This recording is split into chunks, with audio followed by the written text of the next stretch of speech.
40,00,000 చెల్లించి కిడ్నీ మార్చుకోండి అనే మాట మీరు వినే ఉంటారు. ఆలోచించండి, ఈ శరీర భాగాలు ఎక్కడి నుండి వస్తున్నాయో. మార్చరీలో పడి ఉన్న మృతదేహాల నుండో, లేక ప్రమాదాలలో మరణించిన వారి నుండో కాదు. ఇంకొక స్థలం ఉంది. అదే మన మధ్యతరగతి కుటుంబానికి చెందిన అమ్మాయిలు. వీరిలో చాలామంది సిగరెట్, గుట్కా, మద్యం వంటి అలవాట్లు ఉండవు కాబట్టి వారి దంతాలు, ఎముకలు, ప్రేగులు, గుండె, కాలేయం, మెదడు, మూత్రపిండాలు, శరీర భాగాలు మార్పిడికి బాగుంటాయి.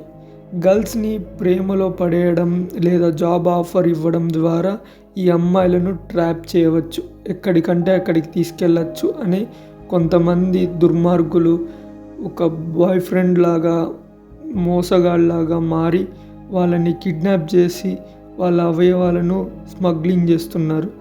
చాలామంది మనం చూసుకోవచ్చు, గర్ల్స్ని ప్రేమలో పడేయడం లేదా జాబ్ ఆఫర్ ఇవ్వడం ద్వారా ఈ అమ్మాయిలను ఎక్కడికైనా తీసుకెళ్లడం సులభం అని ట్రాప్ చేస్తారు. కొంతమంది నిజంగా ప్రొఫెషనల్ కిల్లర్స్, డబ్బుల కోసం ఏమైనా చేయగలరు. మన దేశంలో ప్రతి సంవత్సరం ఫిబ్రవరి చివరి నాటికి మధ్యతరగతి కుటుంబానికి చెందిన 4 లక్షల మంది బాలికలు ఇంటి నుంచి అదృశ్యమవుతున్నారు. ఫిబ్రవరిలోనే ఎందుకు అదృశ్యమవుతున్నారంటే ఫిబ్రవరి 14న వచ్చే ప్రేమికుల దినోత్సవం ప్రభావంగా. నిజానికి ఆ సమయంలో అమ్మాయిలు ఇంటి నుంచి పారిపోయినా తల్లిదండ్రులు వెతకనూ లేరు, వాళ్ళ కోసం కేసు పెట్టనూ లేరు. ఆ తర్వాత ఎవరికీ తెలియదు. ఒకసారి ఆలోచించండి, ఈ అమ్మాయిలు ఎక్కడికి చేరుకుంటున్నారు. ఇప్పుడు మీరు బాగా అర్థం చేసుకోగలరు.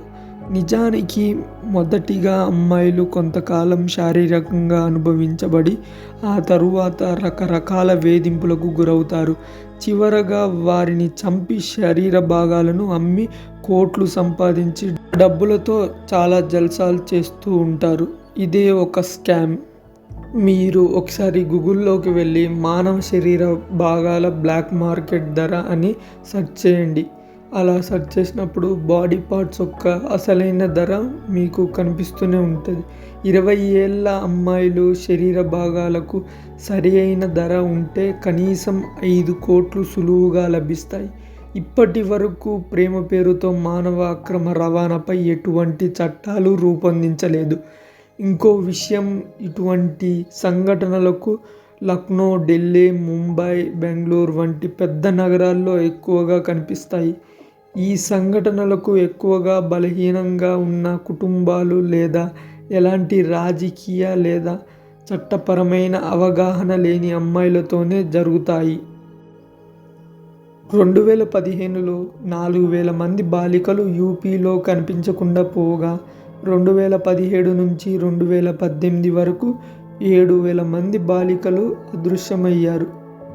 2020లో హైదరాబాద్లో ఒక వారం రోజుల్లో 500 మంది పైగా అమ్మాయిలు అదృశ్యమైన విషయం గుర్తుండే ఉంటుంది. ఇలాంటి సంఘటనల నుంచి అమ్మాయిలను జాగ్రత్తగా చూసుకోండి. ఎందుకంటే ఎక్కడో కాదు, మన ఊరిలో, మన వీధిలో కూడా త్వరలో ఇలాంటివి జరగవచ్చు. అలాగే ఎవరి వలలో పడకుండా అవగాహన పెంచుకోండి. ఏ ఆడబిడ్డ ఇలాంటి కుట్రకు బలి కాకుండా జాగ్రత్తగా ఉండండి.